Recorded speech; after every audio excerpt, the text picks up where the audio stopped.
In 1994, Nintendo and R&D 1 revolutionized the action platformer genre with the release of their groundbreaking masterpiece, Super Metroid. Being a critical and commercial success, Super Metroid almost single-handedly created the genre we know of today as the Metroidvania. Super Metroid innovated with elements such as sequence breaking, an expandable map, and power-ups that encouraged exploration, with loads of secrets to explore. After the success of Super Metroid, another entry in the series was discussed internally at Nintendo for their new console, but it ultimately never came to fruition. Metroid creator Yoshio Sakamoto expressed a concern particularly with the Nintendo 64 controller, seemingly unable to imagine how the player would control Samus Aran with it. Mario creator Shigeru Miyamoto also weighed in, saying, "We couldn't come out with any concrete ideas," and there was concern about living up to the standard that had been set with Super Metroid. Allegedly, Nintendo approached several outside companies to develop a new Metroid title, but again, nothing came of it.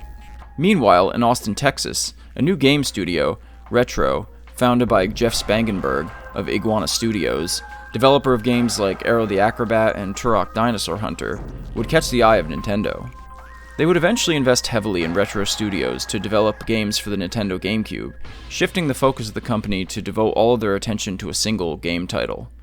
After a personal visit to the studio in Texas by Shigeru Miyamoto, who saw potential in a title still under development called Action Adventure, the company was granted the Metroid IP, as Miyamoto had also at the time envisioned a 3D Metroid title from a first-person perspective. When work on Metroid Prime began in 2000, the studio faced many challenges, including an estranged Spangenberg, whose shares in the company eventually would be bought out by Nintendo. Numerous layoffs, understaffing, harsh working conditions, and several other internal projects being cancelled. Despite all of these challenges and hardships, the developers would ultimately persevere and release a critically acclaimed and commercially successful masterpiece, Metroid Prime.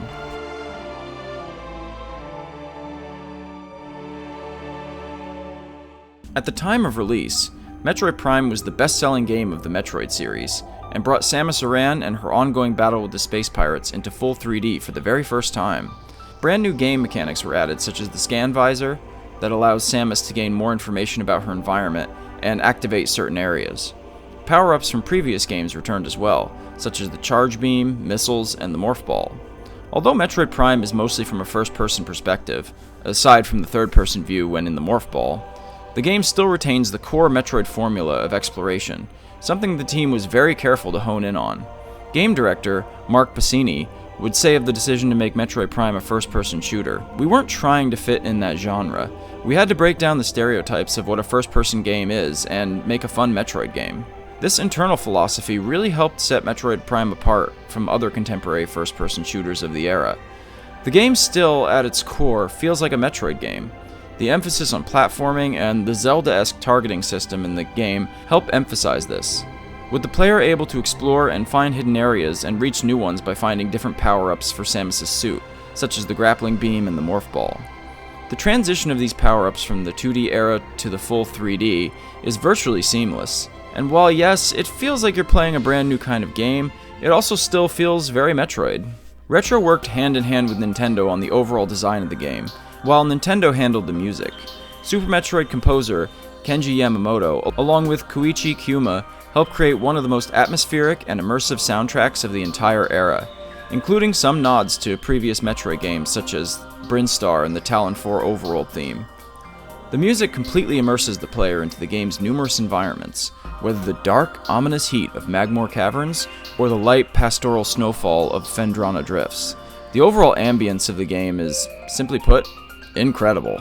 Series veteran Yoshio Sakamoto oversaw continuity with the rest of the series, and Metroid Prime's plot, although not a direct sequel to Super Metroid, still remains consistent with the Metroid universe. Samus Aran, responding to a distress signal, lands on the space pirate frigate Orpheon, where she battles against creatures genetically modified by a mutagen called Phazon. After defeating the Parasite Queen and encountering Ridley, she evacuates the ship and chases him to the planet Talon 4. There, she unlocks secrets of the planet's inhabitants, the Chozo, who were eventually destroyed by the Phazon infesting their planet. Samus eventually confronts Meta Ridley and discovers the truth of the space pirates' experimentation with Phazon and the Metroid Prime. Overall, Metroid Prime is a stunning achievement on multiple fronts. The challenges that the team at Retro endured ultimately paid off in creating one of the best first-person/exploration games of all time. Metroid Prime impressed in its fun and groundbreaking game mechanics, immersive and atmospheric world and music, and compelling story.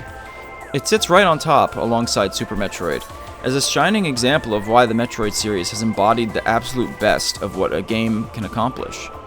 Even today, in 2023, with the re-release of a shiny new remastered version, the game is still captivating players, both series veterans such as myself, who originally played it when it was first released, and, thankfully, brand new players just dipping their toes into Talon 4 for the very first time. Hey guys, thanks so much for watching this retro review, I really appreciate it. My next review is going to be of a Super Nintendo game, my personal favorite, Super Mario RPG Legend of the Seven Stars.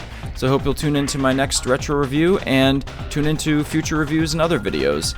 Once again, thank you all for watching, and if you would, I hope you would check out our friendly neighborhood Discord to get deeper into what this channel is all about.